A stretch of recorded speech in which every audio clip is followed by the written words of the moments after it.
So when you talk about thoughts, we tie thoughts to your feelings. And the way we do that is we say, you can't really have a feeling without having a thought first. So there's two things about that are really helpful for people. Most people are far aware of their feelings, far more aware of their feelings than they are of their thoughts that led to those feelings. But it really helps you as a navigational tool to understand what your thinking is. Why? Because we are wired, our brains are wired in a certain way, and we have patterns of thinking, patterns of thought. Many of us are running on deep beliefs and deep patterns that have been established in our early years that still run us in our adult life. We don't even know it because they become invisible, but we think as automatically as we breathe. Now you don't notice your breath until you say, I'm breathing. And then you say, oh yeah, there's my breath. But the thoughts are the same way. You don't really necessarily notice your thinking until it's your intention to notice what it is you're thinking. So again, your feelings can be a great navigational tool because it's almost like you can backtrack. You can say, well, I'm feeling sad or I'm feeling angry. What kinds of thinking have I been doing today that is leading to that sadness and leading to that anger?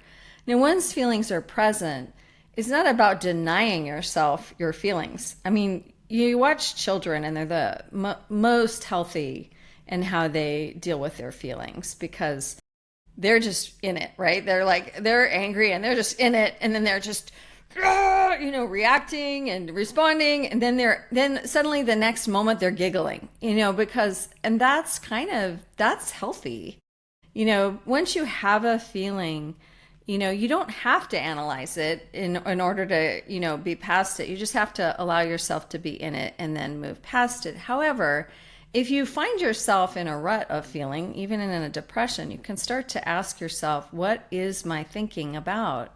Because when you can start to witness your own thinking, a beautiful thing happens. And there's this opportunity that you have to actually shift. And the opportunity happens because you can see your thinking. You're actually witnessing the thoughts that you're having and how they're tied together in a pattern.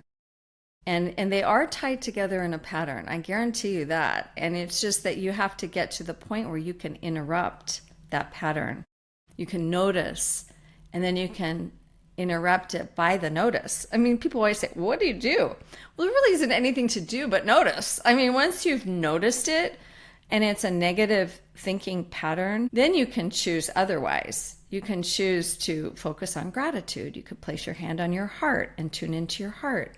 You could decide to pause there and be curious about what is that belief? What is that thought pattern? Just those things alone interrupt that thought pattern. And that's what you want to do in order to rewire your brain.